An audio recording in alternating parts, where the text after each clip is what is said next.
नमस्कार मित्रांनो, तुमचे स्वागत आहे श्री स्वामी समर्थ.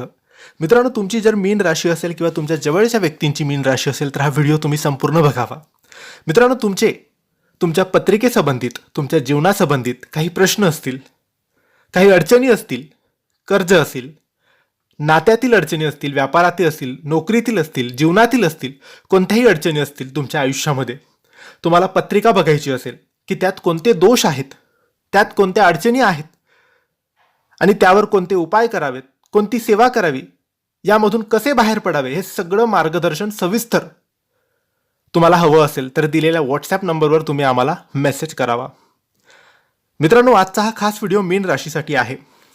2 मार्च 2026 सोमवारच्या दिवशी होळी होती आणि या होळीच्या दिवसापासून तुमच्या आयुष्यात एक भावनिक आणि आध्यात्मिक बदल सुरू झालेला आहे. मीन राशी ही गुरुग्रहाची जलतत्वाची राशी आहे. भावना, स्वप्न, अध्यात्म, अंतर्ज्ञान आणि दयाळूपणा या राशीमध्ये असतो. यंदाची होळी तुमच्या आयुष्यातील जुन्या वेदना धुवून नवीन आशा देणारी आहे. मीन राशीचा स्वामी गुरु म्हणजेच बृहस्पती आहे. होळीच्या सुमारास गुरुची ऊर्जा तुमच्या भाग्याला हळूहळू उघडणार आहे. आध्यात्मिक जागृती होईल, मनशांती मिळेल, नवीन दिशा मिळेल, एखादं स्वप्न पूर्ण होण्याची चाहूल तुम्हाला लागेल. शनी तुम्हाला वात्सव दाखवतोय, म्हणजेच स्वप्न आणि वात्सव यामध्ये संतुलन ठेवणं खूप गरजेचं आहे. होळीपासून पुढील 45 ते 60 दिवस तुमच्या पैशाच्या बाबतीत हलकी सुधारणा तुम्हाला दिसेल. म्हणजे अडकलेला पैसा परत मिळू शकतो, लहान पण स्थिर उत्पन्न जमा होऊ शकतं, फ्रीलान्स किंवा क्रिएटिव्ह कामातून तुम्हाला लाभ मिळेल, खर्चावर नियंत्रण राहतील, पण कोणत्याही भावनेतून पैसे कोणालाही देऊ नका. मीन राशी ही कल्पक असते. होळीपासून तुमच्या आयुष्यात एखादी सर्जनशील संधी येऊ शकते. कला, लेखन, संगीत, सोशल मीडिया, आध्यात्मिक कार्य, नवीन कामांची सुरुवात, हा काळ तुमच्या टॅलेंटला ओळख मिळवून देऊ शकतो.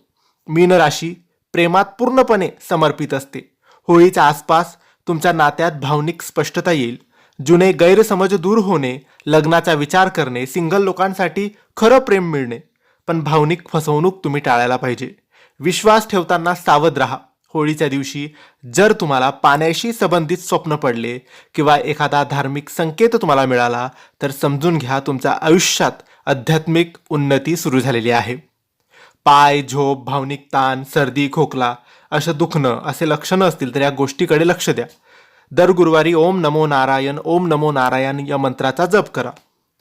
मित्रांनो, होळीपासून 60 दिवसाचा आत तुम्हाला एक भावनिक पण महत्त्वाचा निर्णय घ्यावा लागू शकतो. तो निर्णय करिअरबद्दल असेल, नातेसंबंधांबद्दल असेल, शहर बदल करण्यासंबंधित असू शकतो, यापैकी काहीही असू शकतो. हा निर्णय तुमच्या पुढील 2 ते 3 वर्षाचा मार्ग ठरवेल. मीन राशीसाठी ही होळी म्हणजे हिलिंग आणि न्यू बिगिनिंग आहे.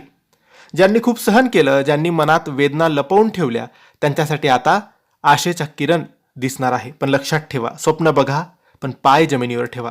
जर तुम्ही संतुलन ठेवलं तर 2026 हे वर्ष तुमच्यासाठी शांतता, प्रेम आणि प्रगती घेऊन येईल. जर तुम्ही मीन राशीचे असाल तर कमेंट्समध्ये श्री स्वामी समर्थ नक्की लिहा आणि ही माहिती तुम्हाला आवडली असेल तर लाईक आणि शेअर करा. काही प्रश्न असतील तर कमेंट्सद्वारे विचारा. आमच्या चॅनलला सबस्क्राईब करायला विसरू नका. धन्यवाद. श्री स्वामी समर्थ.